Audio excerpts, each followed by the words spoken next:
If you're reading these lines, you have probably sensed something shifting beneath the surface of your ordinary days. A restlessness you cannot name, a feeling that the life you are living is somehow smaller than the life that is trying to live through you. Jung understood this sensation well. He called it the call of the self, a voice from the deepest part of you that knows when you have stayed too long in a version of yourself that no longer fits. The universe does not speak in thunderclaps or miraculous signs.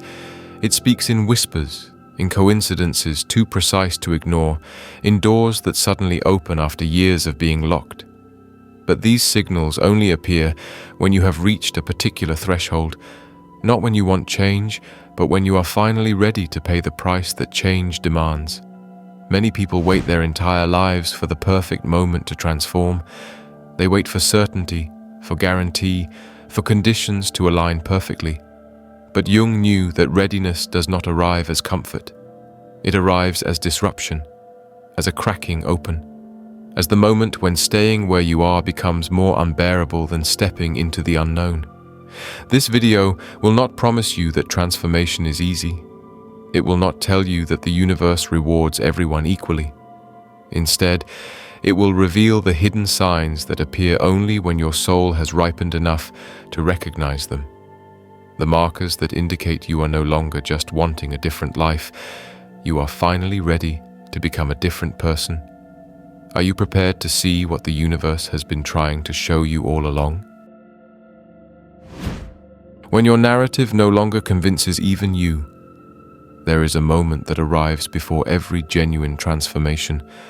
It is the moment when the story you have been telling yourself about your life suddenly stops making sense.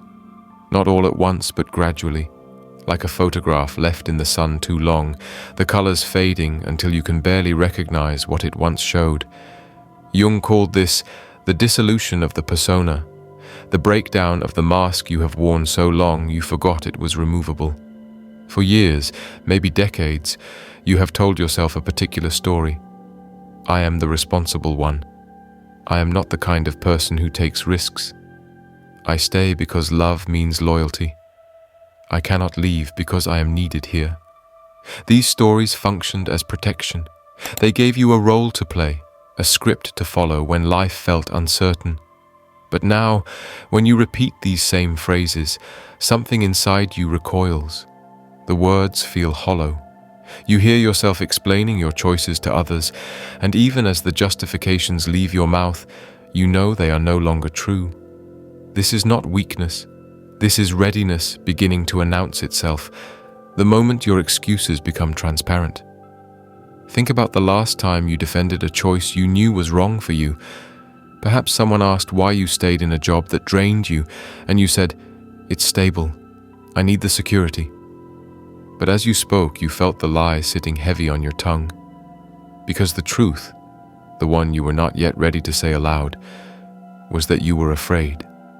Afraid of your own potential.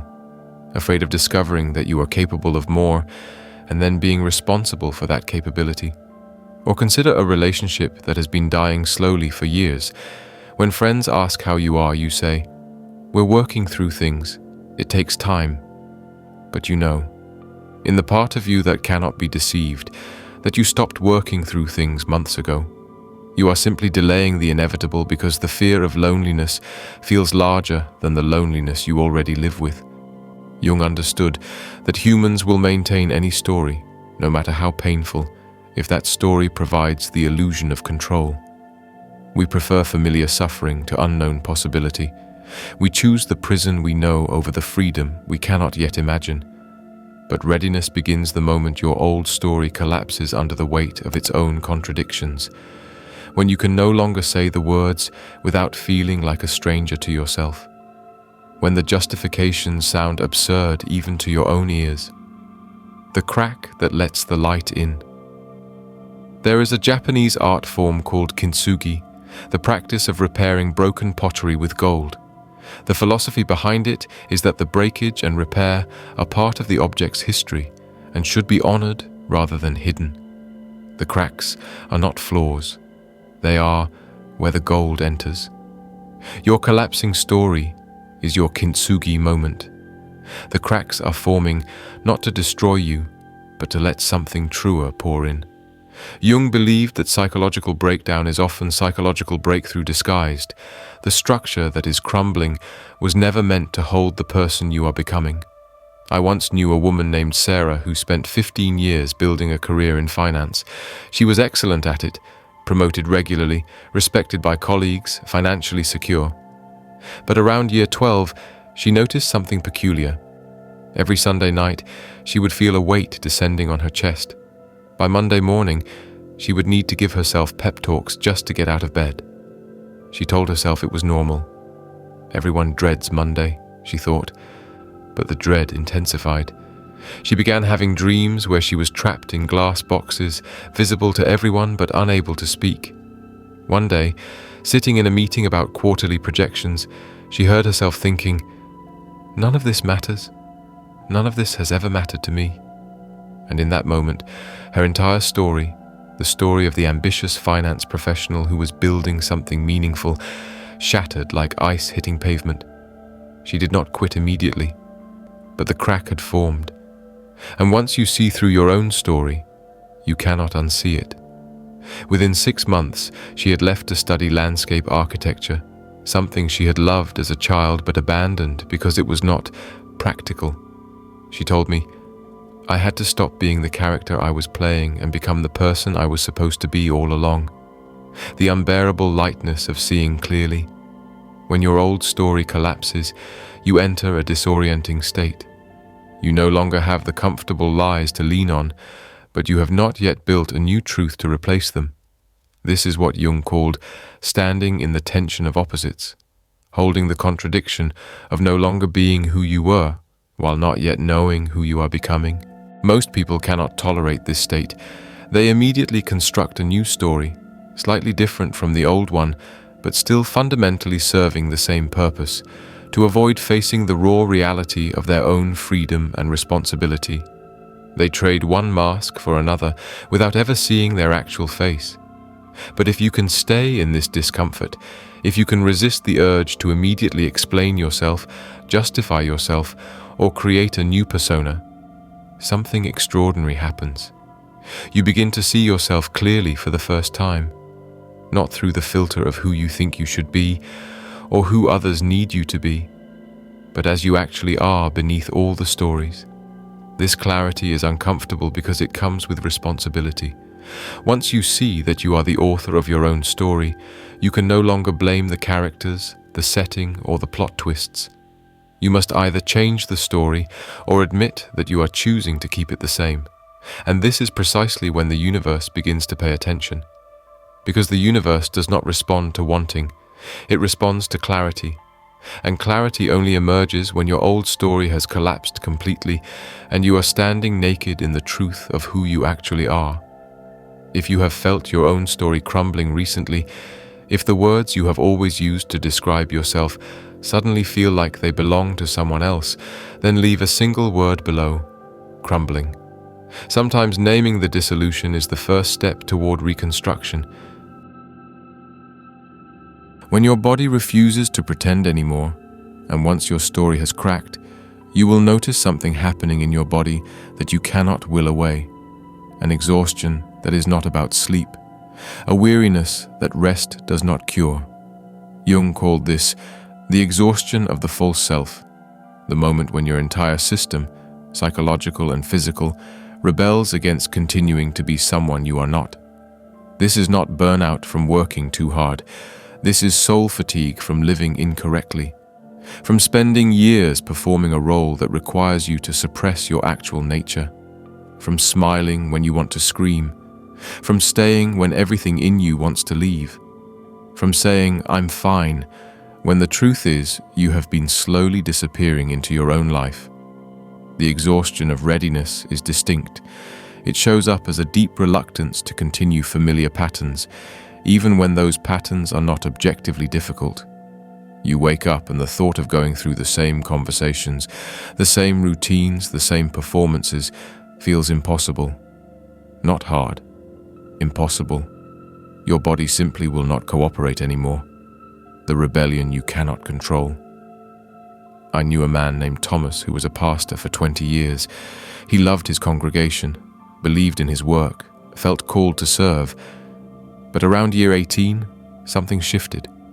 He would stand at the pulpit preparing to deliver his sermon, and his voice would catch. Not from emotion, but from a physical inability to continue speaking words he had said 1,000 times before. At first, he thought he was ill. He saw doctors. They found nothing wrong. The problem was not medical, it was existential. His body knew before his mind did that he had outgrown the container of his old identity. The words that once felt meaningful now felt like a script from someone else's life. His exhaustion was his soul saying, "I cannot do this anymore. I will not." He did not leave the church immediately, but he could no longer ignore the message his body was sending. Within a year, he had stepped down, not because he stopped believing in God, but because he realized he had been speaking for an institution rather than from his own truth. He told me, "I was so tired of being the person everyone needed me to be that I forgot to ask who I actually was." Exhaustion, as the doorway to honesty, Jung believed that the body is wiser than the conscious mind. While the ego can rationalize, justify, and deceive, the body simply responds to truth. When you are living in alignment with your deeper self, energy flows naturally. But when you are living in contradiction to your nature, the body withdraws energy as a form of protection. This exhaustion is not a sign of failure. It is a sign of integrity. Your body is refusing to fuel a life that no longer serves your soul's development. It is like a car that shuts down when you try to drive it without oil, not to punish you, but to prevent greater damage. The universe watches for this exhaustion. Because only when you are too tired to maintain your defenses does truth have room to enter. Only when you stop trying to control everything does the authentic path reveal itself. Exhaustion is not the end of your journey. It is the beginning of your readiness. What your exhaustion is actually saying, when you feel this particular exhaustion, you are not losing your ability to live. You are losing your ability to pretend. And that loss, though it feels like weakness, is actually the first genuine strength you have accessed in years. The exhausted version of you knows things the motivated version does not. It knows which relationships are draining you because they were never meant for you. It knows which ambitions are hollow because they belong to someone else's dream. It knows which habits are compensations for needs you have never allowed yourself to acknowledge. Pay attention to what exhausts you most, not what makes you physically tired, but what drains your spirit. That is where your soul is trying to show you the distance between who you are and who you have been pretending to be. That exhaustion is a map. Follow it backward, and you will find the exact moment you chose comfort over truth, safety over growth, approval over authenticity. And when you reach that moment, you will understand why the universe had to exhaust you first. Because only when you are too tired to continue the old way does the new way become visible. Only when you stop running does the door you have been searching for finally appear. If you have felt this deep, unexplainable exhaustion, the kind that makes you question everything you thought you wanted, then perhaps you are closer to transformation than you realize. The universe is not punishing you with tiredness. It is preparing you for the strength required to become who you actually are. The hidden architecture of your losses. And as you sit in this exhaustion, a new perspective begins to emerge. You start looking back at your past differently. What once seemed like failures, detours, or wasted years suddenly reveals itself as a precisely orchestrated education. Jung understood this as the teleological nature of the psyche, that the unconscious always moves toward wholeness, even when the conscious mind cannot see the pattern. Every relationship that broke your heart was teaching you what love is not, so you could eventually recognize what it is.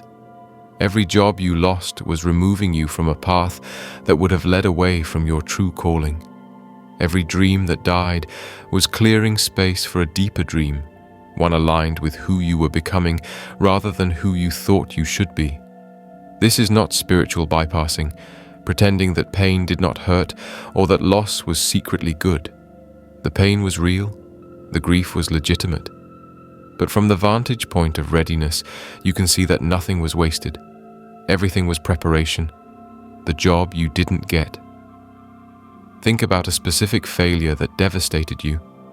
Perhaps you applied for a position you desperately wanted. You were qualified, passionate, certain it was meant for you. And then someone else got it. You felt rejected, questioned your worth, wondered what was wrong with you.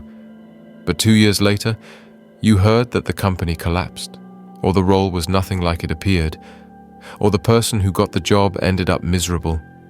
And you realized that what felt like rejection was actually protection. The universe was not saying you were not good enough. It was saying that particular door was not your door. Or consider a relationship that ended in betrayal. You gave everything, believed in the future you were building together, and then discovered lies you never imagined. The pain was excruciating. You thought you would never recover. But years later, in a healthy relationship, you recognize how those painful lessons taught you to see red flags, to trust your intuition, to value yourself enough to leave when you are not valued in return. Jung called these moments meaningful coincidences or synchronicities, events that seem random but reveal themselves as purposeful when viewed from a higher perspective. The universe was steering you even when you thought you were lost. Eleanor's unexpected detour. I met a woman named Eleanor who trained her entire life to become a professional dancer. It was not just a dream, it was her identity. At 23, she was accepted into a prestigious company. Everything she had worked for was finally happening. But 6 weeks into the season, she tore her ACL. The injury ended her performing career. She fell into depression, felt her entire life had been for nothing. For 2 years, she struggled to find meaning. She took random jobs, drifted through relationships, felt completely untethered. But during this wandering period, she started teaching movement to children with disabilities, initially just to pay rent. One day, working with a nonverbal child who suddenly smiled during a movement exercise, she felt something she had never felt on stage, a sense of purpose that did not come from applause or achievement, but from genuine connection. She realized her injury had not ended her path, it had revealed her true path. She went back to school, became a movement therapist, and now runs programs helping trauma survivors reconnect with their bodies through dance. She told me, "I thought my life ended when I couldn't dance professionally, but my real life, the one I was supposed to live, only began after that ending. The pattern you couldn't see while living it. When you reach readiness, you gain the ability to see backward with clarity. You notice how every seeming wrong turn was actually a course correction, how every closed door led you toward an open one you would never have found otherwise, how every person who left your life made room for someone more aligned, how every failure stripped away an identity that was too small for who you were becoming." Jung believed the unconscious has a wisdom that far exceeds conscious planning. Your ego makes plans. Your unconscious makes arrangements. And sometimes those arrangements look like disasters until enough time passes for you to see the larger design. This does not mean you should passively accept everything that happens. It means you should stop interpreting your past through the lens of failure and start seeing it as education. Every moment of your life was preparing you for this moment, the moment when you are finally ready to step into the version of yourself that all those losses were clearing space for. The universe does not give you what you want when you want it. It gives you what you need when you are ready to receive it without destroying it. And every failure was teaching you how to hold what you are about to be given. If you look back at your greatest disappointment now, what can you see that you could not see then? Write it below. Sometimes articulating the hidden gift reveals how ready you actually are. Why everything gets harder before it gets better. And once you see your past as preparation rather than failure, you face a new challenge. The moment you declare readiness, even just to yourself, the universe does not immediately reward you. It tests you. Jung understood this as enantiodromia, the principle that everything moves toward its opposite before integrating. Before expansion comes contraction, before breakthrough comes breakdown. Before you receive what you want, you must prove you are committed to it. This is where most people abandon their transformation. They take one step forward and immediately encounter resistance from circumstances, from other people, from their own psychology. They interpret this resistance as a sign they are on the wrong path, when actually it is confirmation they are on the right one. The universe does not test you to be cruel. It tests you to ensure you are serious. Because transformation is not a casual process. It requires that you burn bridges, disappoint people, release identities you have carried your entire life. If you are not genuinely ready, if you are only experimenting with change, the test will send you back to safety. And that is appropriate. Not everyone who wants transformation is ready to pay its price. The 3 forms of testing. The first test is endurance. The moment you commit to change, everything that has been comfortable will become uncomfortable. Old patterns will intensify before they release. If you are leaving a toxic relationship, the person may suddenly become kinder, making you question your decision. If you are changing careers, financial pressure may increase right when you need stability. This is not the universe telling you to go back. This is the universe asking, are you committed even when it is hard? The second test is isolation.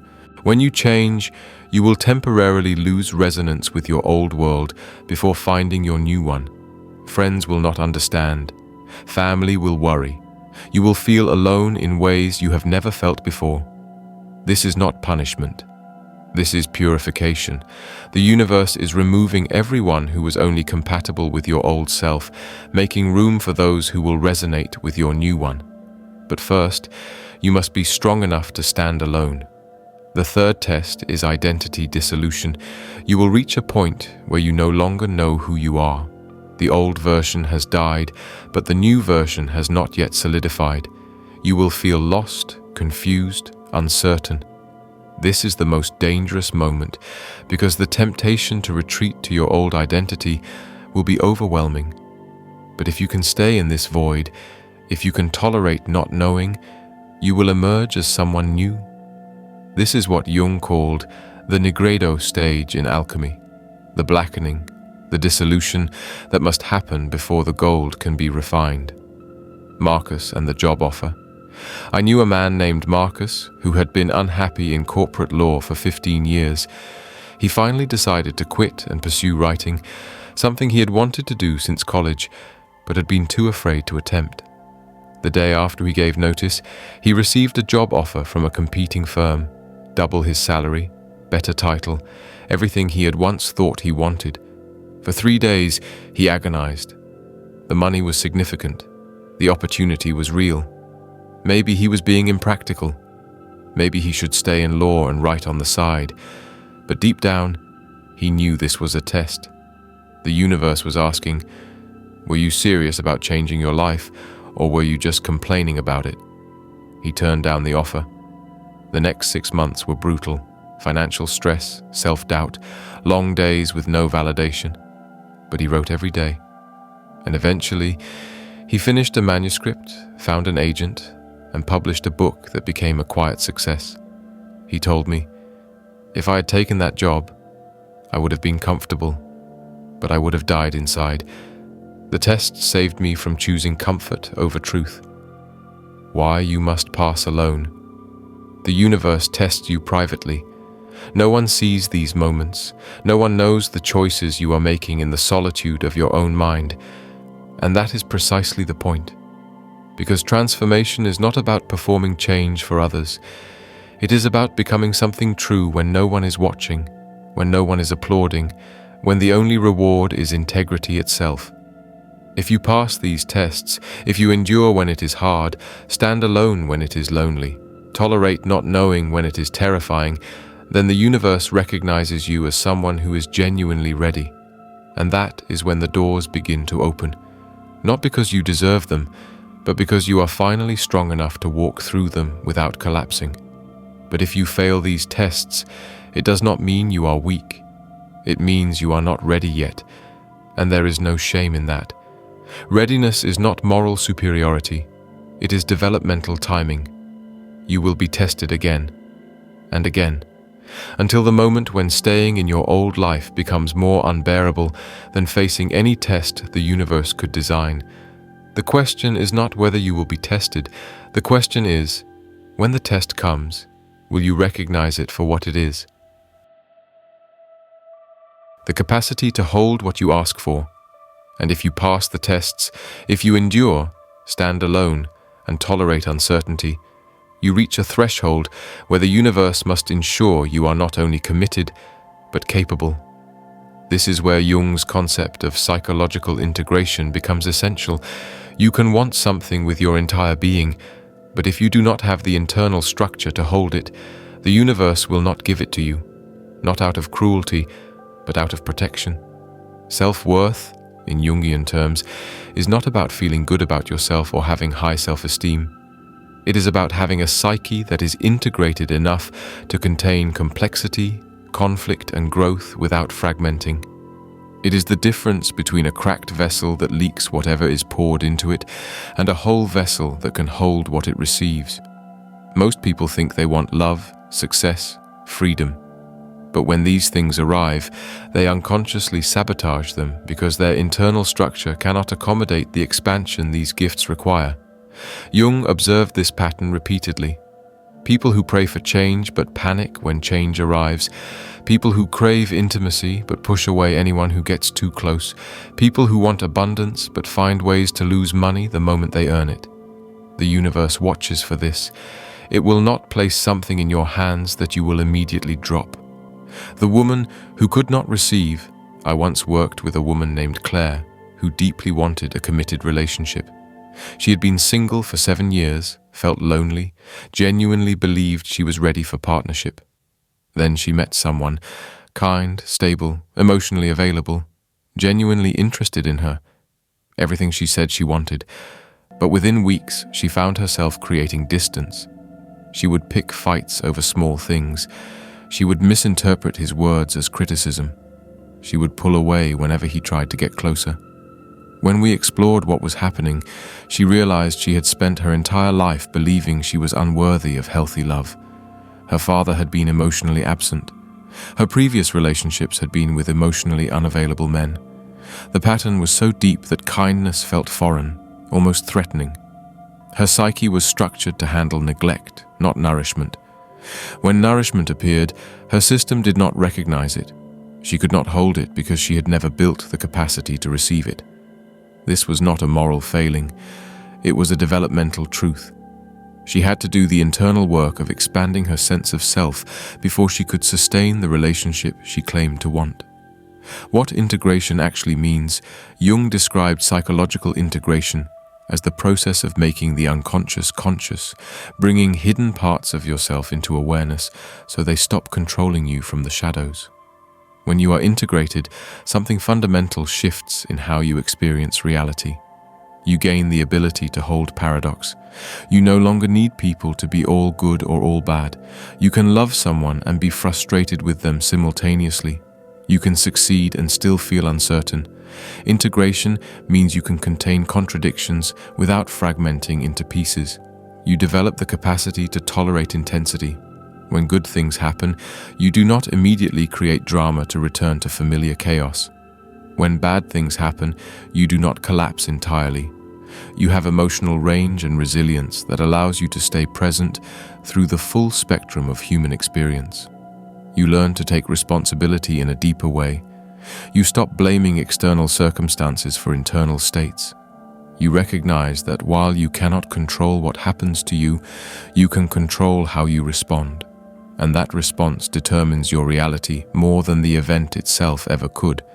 And perhaps most importantly, you become able to receive without guilt. When someone loves you, you do not immediately wonder what they want from you. When you succeed, you do not downplay it or wait for the other shoe to drop.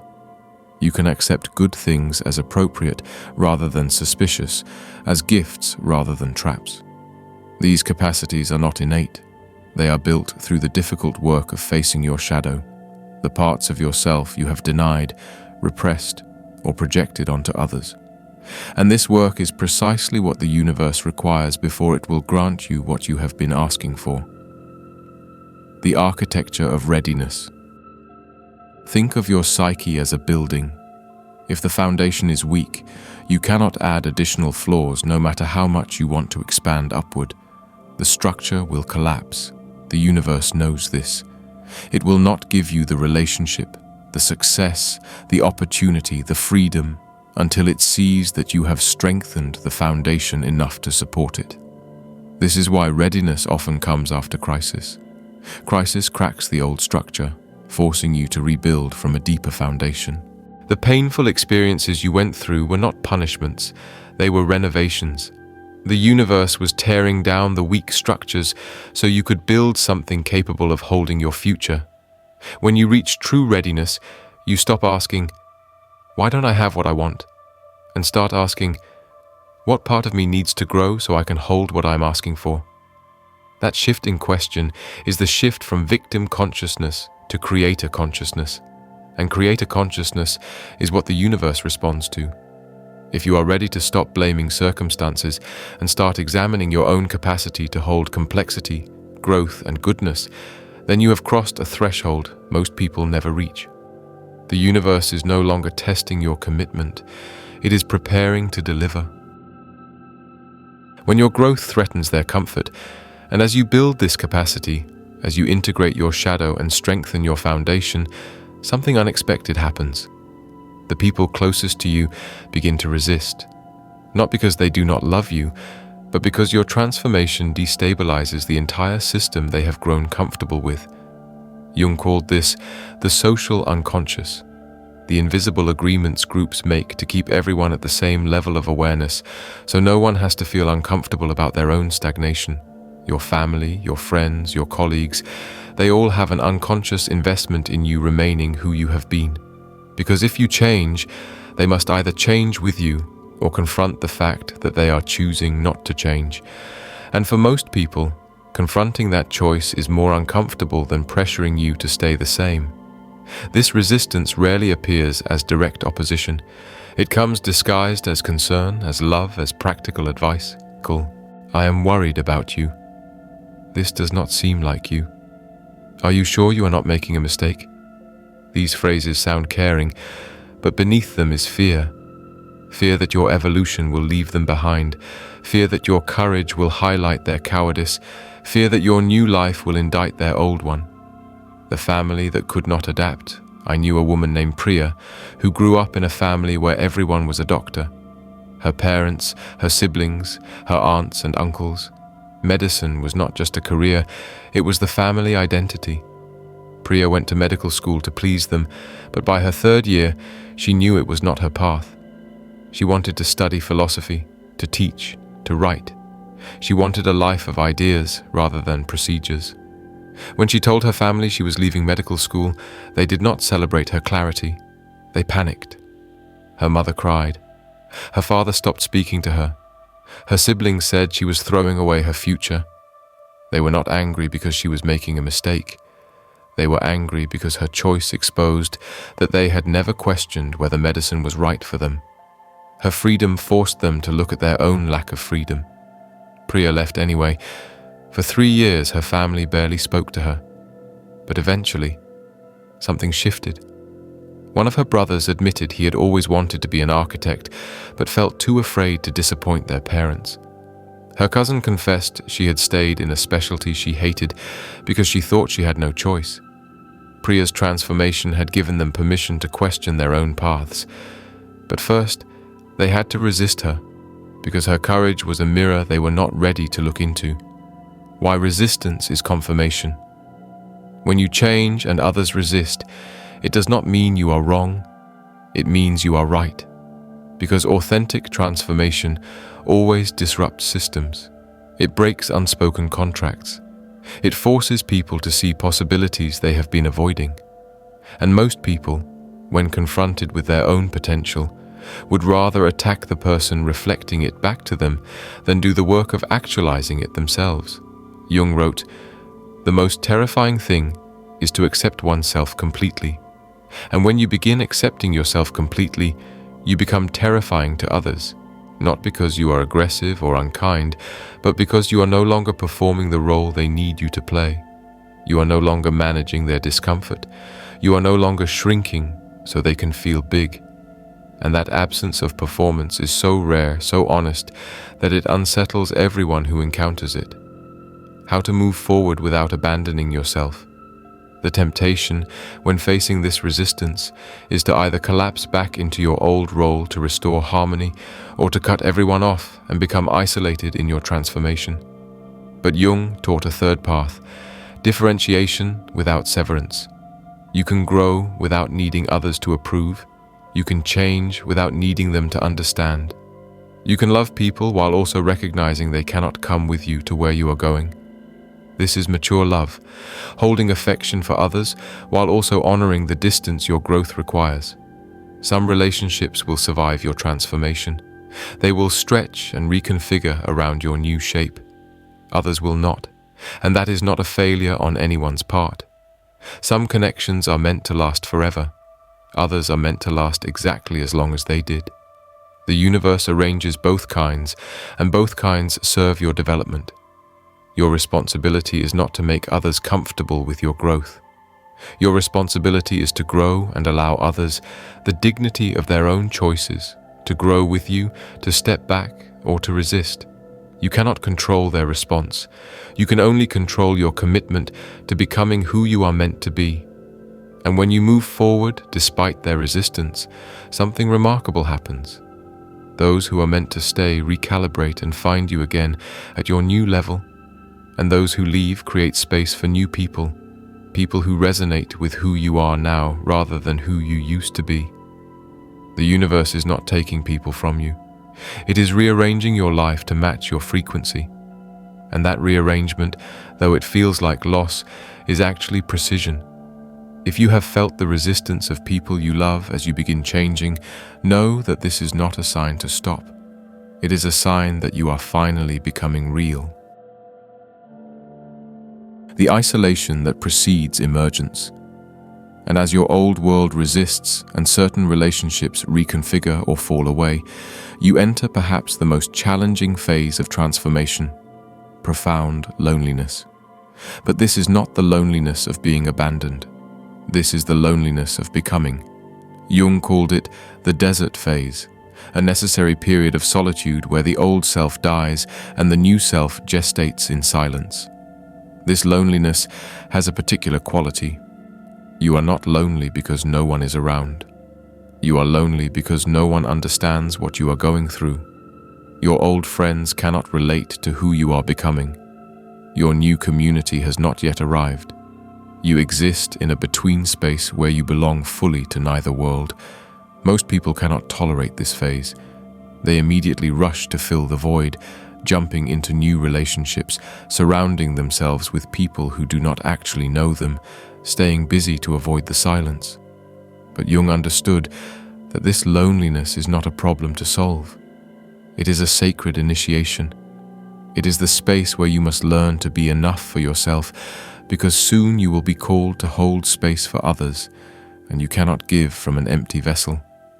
The teacher who disappeared, I knew a man named David, who left academia after 20 years of teaching. He had been beloved, students adored him, colleagues respected him, his work was published and cited, but he felt hollow inside, like he was performing intellectual vitality while slowly dying internally. So he left. No grand announcement, no explanation. He simply walked away. For the first year, he barely spoke to anyone. He moved to a small town where no one knew him. He spent his days reading, walking, sitting in silence. People from his old life reached out. "Are you okay? We miss you. When are you coming back?" He did not know how to explain that he was not depressed. He was metamorphosing, and metamorphosis requires isolation. During this time, he said he felt more alone than ever in his life, but also more honest. Without the performance of being the beloved professor, without the validation of students and peers, he had to confront who he actually was beneath all the roles. And what he found was someone entirely different from who he had been performing for 2 decades. After 18 months, he emerged. He began teaching again, but in small community centers, working with populations he had never worked with before. Addicts in recovery, veterans with PTSD, teenagers who had dropped out of school. His old colleagues did not understand the shift, but David no longer needed them to. He had become someone who did not need understanding from others because he finally understood himself. What loneliness is actually doing, Jung believed that loneliness serves a specific function in psychological development. It strips away all external validation, forcing you to develop internal validation. It removes the mirrors others hold up, requiring you to develop your own self-perception. It takes away the noise, allowing you to hear the voice of your authentic self for perhaps the first time. In loneliness, you begin to discover what you actually want versus what you thought you should want. Without others' opinions influencing you, your true desires surface. You realize some of your goals were borrowed from people whose approval you were seeking. You begin to see your real values, what matters when no one is watching, when there is no reward, when you gain nothing but internal alignment. These are your actual values, not the performed ones. You also develop your capacity for self-companionship. You learn whether you can be with yourself without distraction. This capacity is essential because if you cannot be alone without suffering, you will choose bad company over solitude. And bad company will always derail your transformation. In the silence, the voice of your intuition becomes audible. When external noise quiets, your inner knowing speaks clearly. You begin trusting yourself in ways you never could when you were constantly seeking consensus. The gift hidden in exile. There is a reason every mythological hero must go into the wilderness alone. Moses, Buddha, Jesus, Muhammad, all of them had their desert period. Not because isolation is inherently holy, but because transformation requires a stripping away that can only happen when you are removed from everything familiar. Your loneliness is your wilderness. It is the place where you shed every identity that was constructed for others' benefit. It is where you become uncomfortable enough with performing that you finally stop. It is where the silence becomes so complete that you can finally hear the deepest truth about who you are. And here is what the universe is watching for during this phase. Will you run back to comfort? Or will you stay in the discomfort long enough to let it transform you? Because only those who can tolerate aloneness are ready for genuine connection. Only those who can stand in silence are ready to speak with authority. Only those who can be nothing for a while are ready to become everything they were meant to be. The loneliness will end, but not when you fill it with distractions. It ends when you have fully inhabited it, when you have extracted every lesson it came to teach, when you have become so complete in yourself that you no longer need others to make you feel whole. And then, ironically, that is precisely when the right people appear. If you are in the lonely phase right now, do not rush it. Do not try to escape it. The universe placed you here on purpose. Something in you is being refined that can only be refined in solitude. Trust that when the refining is complete, you will be called back into the world, not as who you were, but as who you were always meant to become. When transformation completes itself, and then, after the tests, the loneliness, the integration, the resistance, something shifts. Not dramatically, but quietly. Like dawn arriving so gradually, you do not notice the moment night ends. You wake up one day and realize you are no longer performing. You are simply being. The exhaustion has lifted, the confusion has cleared, and in its place is a calm you have never felt before. Jung called this moment the return of the self. Not the ego's constructed identity, but your essential nature that has been buried beneath years of conditioning, trauma, and societal expectation. This is not becoming someone new. This is remembering who you were before the world told you who to be. The most striking thing about this stage is its simplicity. You are not trying to be wise, confident, or enlightened. You are just present, fully, completely, undeniably present in your own life, and that presence changes everything. What changes when you arrive first, you notice you no longer need to explain yourself. There was a time when you felt compelled to justify every choice, to convince others your path was valid, to defend your decisions against criticism, but now you simply live. If someone understands, beautiful. If they do not, equally fine. Their confusion is not your emergency. Your internal alignment is so solid that external validation has become irrelevant. Second, you stop waiting for permission. You realize no one is coming to tell you you are ready, you are allowed, you are enough. The universe does not send announcements. It simply opens doors for those bold enough to walk through them. And you have become bold, not in a loud, aggressive way, but in the quiet certainty of someone who knows their own worth and no longer needs it confirmed. Third, you develop the ability to hold stillness. In a world that celebrates constant motion, you have learned that the deepest power comes from knowing when not to move. You do not react to every provocation. You do not chase every opportunity. You do not fix every silence. You have learned to sit in the center of your own being and let the world swirl around you without being pulled off course. The man who stopped chasing, I knew a man named James who spent his entire 20s and 30s chasing success, chasing relationships, chasing approval. He was constantly moving, constantly trying, constantly performing. Then, at 42, after a series of losses that cracked him open, he stopped. Not from defeat, but from clarity. He told me, I realized I was running towards something I already had. The peace I was chasing was inside me the whole time, but I couldn't feel it because I was moving too fast. He stopped networking obsessively, stopped dating frantically, stopped filling every hour with activity, and in that stillness, opportunities began appearing without effort. The right work found him. The right relationship arrived naturally. The right community formed around him. He had not become passive. He had become aligned. And alignment has a magnetic quality.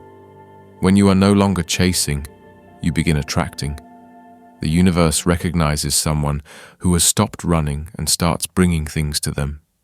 Your original blueprint, Jung, believed that every person is born with an internal blueprint, a pattern unique to them that wants to express itself through their life. But most people never actualize this blueprint because they are too busy trying to fit patterns designed by others.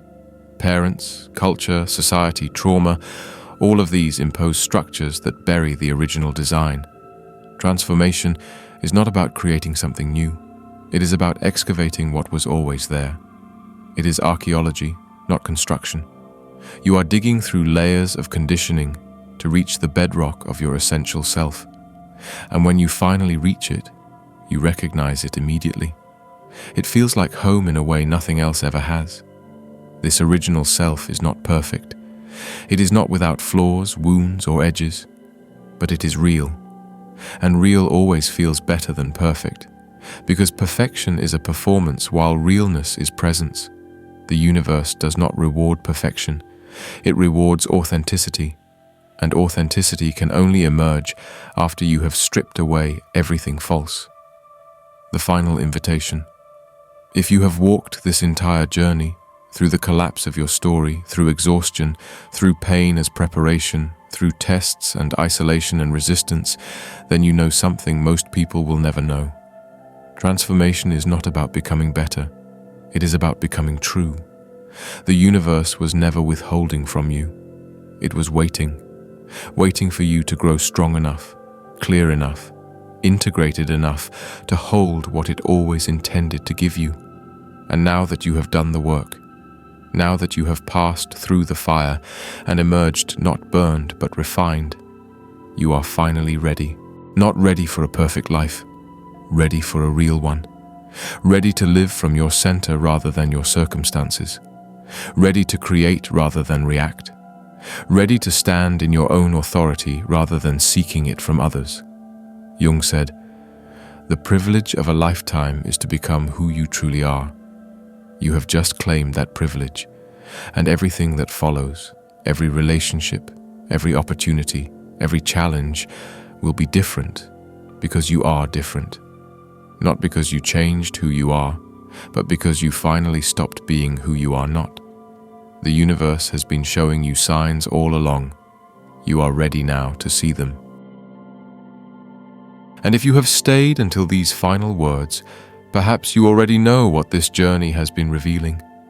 The universe does not speak in burning bushes or cosmic announcements. It speaks through the quiet collapse of your old story, through the exhaustion that will not let you continue pretending, through the pain that redirected you toward truth, through the tests that verified your commitment, through the loneliness that prepared you, through the resistance that proved you are becoming real. Every moment of your life has been pointing toward this threshold, the threshold where wanting transforms into readiness, where hoping transforms into action, where becoming transforms into being. Jung once wrote, "One does not become enlightened by imagining figures of light, but by making the darkness conscious." You have made your darkness conscious. You have faced what you were avoiding. You have integrated what you were rejecting. You have become whole, not by eliminating your flaws, but by accepting them as part of the complete picture of who you are. The universe shows you that you are ready not through external signs, but through internal shifts. When you stop asking when and start asking how, you are ready. When you stop blaming and start creating, you are ready. When you stop performing and start being, you are ready. And the final sign, the one that confirms beyond doubt that your moment has arrived, is that you no longer need confirmation. You know, not because someone told you, not because circumstances aligned perfectly, but because something inside you has settled into certainty. The part of you that always knew who you were meant to be has finally found its voice, and nothing can silence it again. If you wish to continue walking through powerful journeys of transformation like this one, where every step challenges you to see yourself more clearly, subscribe to this channel and share this with anyone who is standing at their own threshold, wondering if they are ready.